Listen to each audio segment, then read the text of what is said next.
6 months I've owned the M140i for now, and that usually means that I'm thinking about selling up and moving on to the next car, but no, I'm actually wanting to keep hold of this, and I'm not planning on getting rid anytime soon. Why is that though? Well, I'm no car journalist, I'm just some loser on the internet, so my opinion doesn't really count for anything. But I have been driving this lump of German steel around pretty much every day for half a year now, so I kinda know what I'm talking about. Well, just a little bit. Is it any good? Are there any flaws with it? And most importantly, would I recommend buying one? Are all things that I'm going to cover in this video, as well as who is the winner of the Amplify Detailing Christmas giveaway. So get yourself a cuppa, sit down, and let's get into it.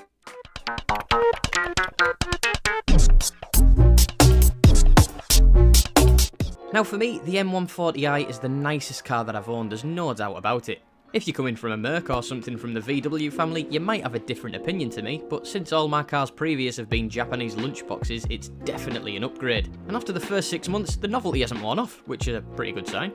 You can jump behind the wheel and quite happily do 200 miles without it draining the life out of you. And yet, if you really want to, you can ram the sole of your size 10 down into the carpet and still have a good laugh on the B-roads. And it's quite rare to find a car that does both of these well, but BMW have nailed it.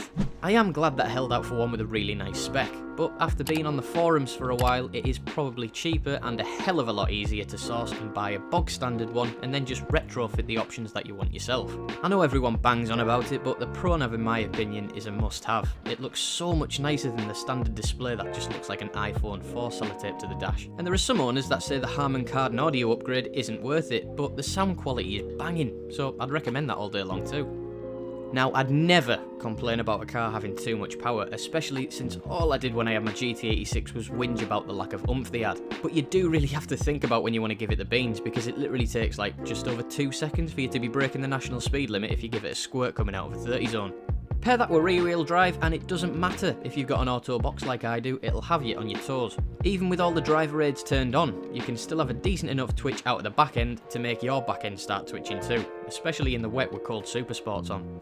Personally, I made the move to Michelin PS4s. 1, because of the price. 2, because they're better in the wet, and I mean, I live in the northeast of England, it's not exactly Marbella, is it? And 3, because I couldn't get the PS4Ss in the size for the standard 453M alloys. They are a mint tyre, I've had them on nearly every car that I've owned apart from the first car I had, which was treated to the finest part-worn land snails money could buy. And yeah, I can't fault them. With that being said though, the handling is one of the things that it lets itself down on, just a little bit, but I mean, it is only an M Lite, and you can't expect it to handle like an M3 when it is half the price. If you've ever been to Mexico in one of these, you'll know what I mean. When you start hitting triple digits, the front end gets a little bit light and floaty, which is a time when you'd want it to be feeling the exact opposite. You'd rather it be planted at high speed, wouldn't you? And when you're diving in and out of bends, you can feel how heavy it is. Again, that's a sensation that you don't get in an M2 or M3, because, well, you pay for what you get. But it's still good fun, and if you're not pushing it, just tootling along the motorway or nipping around town, it is really nice to drive. You wouldn't think there's a 3 litre brute ticking away under the bonnet, it might as well be a 120D. The adaptive suspension does make a noticeable difference, but I wouldn't worry too much if you can't find one with that option ticked, because if you care about the suspension that much, you'll probably end up swapping it out for something aftermarket anyway.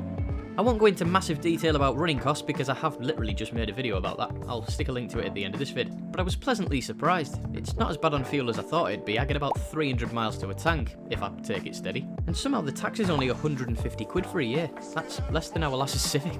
I've looked into servicing and the cost of replacement parts like discs and pads, and it's not cheap. But what do you expect when you're buying something which is essentially an entry-level performance car? It has to come at a price, doesn't it?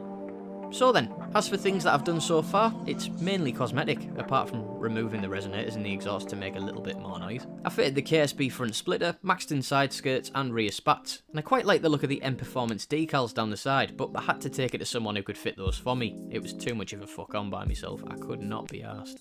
And I'm wrapping the Grom soon, that's going to be fun. Nah. I had my eBay special spoiler paint matched and I've fitted that, but I still haven't got around to fitting the lowering springs in spaces. That's a job for when it dries up, because I'll be doing that on the driveway no doubt. Have I got any plans for the future? Well, I'm not selling it anytime soon, so I have been in touch with a few companies to get some work done, but it's not for anything out of the ordinary. I'd quite like to join the 500 brake horsepower club at some point, just for shits and gigs, but I'd settle for a stage 1 or stage 2 map, most likely using boot mode for the time being. The XHP gearbox flash is another thing that I'd like to try out, just to see if it does actually make the world a difference, even though I think the ZF box is already really good. New wheels would be nice, so would an LSD, so would an Alcantara interior. There are plenty of things for you to spend your money on these cars, and if it wasn't for bigger projects that I've got going on at the moment, I'd have probably already done them. I'm not too sure about what I'm going to do about braces. The underbody brace, I'm told, is the best place to start, but now I only really need 2 seats rather than 4 when I bought the car. I might look into getting half a cage, or a K-brace to really stiffen it up, and then I can go down the route of replacing bushes, but I don't really want to do that at the moment because all the factory ones are still in good nick. With the new M140i hitting the market over the past year, I did kind of expect the prices of these older cars to plummet a bit. But because they are so different to the new 1 Series, they haven't really dropped in price at all, which is good news if you're like me and already have one. Not so good if you're looking to buy, I guess. Well then, would I recommend one? Abso-fucking-lutely. Obviously, I'm biased because, you know, I've got one sat in the drive for God's sake, but as far as bang for your buck, I can't think of anything better. Well, if you want a car from this century, that is. The last 6 months have been class. Proper German build quality, paired with a nice lump under the bonnet, is a match made in heaven, isn't it?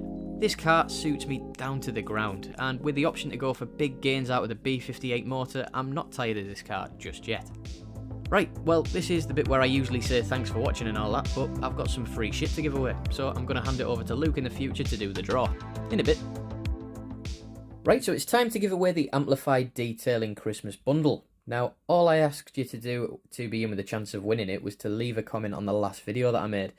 Now, if I go into YouTube Studio and click on the last video's performance, I can see that there has been 292 comments left on that video, so yeah, thank you very much.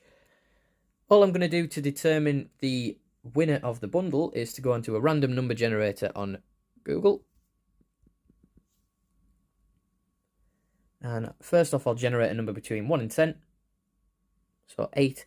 I'll replace 10 with the amount of comments that we've got, which is 292, and then I'm just going to refresh it 8 times. So 1, 2, 3, 4, 5, 6, 7, 8. So whoever's left the 24th comment on the video, congratulations, you've just won yourself an Amplified Detailing Bundle. And I'll be with you in a sec to show you who's won. I need to go scroll up through the comments now.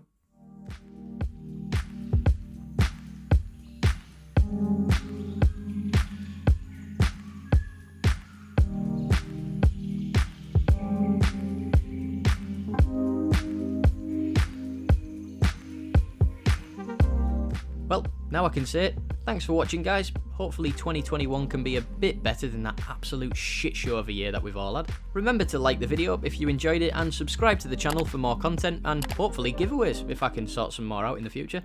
I'll see you in the next one. Bye!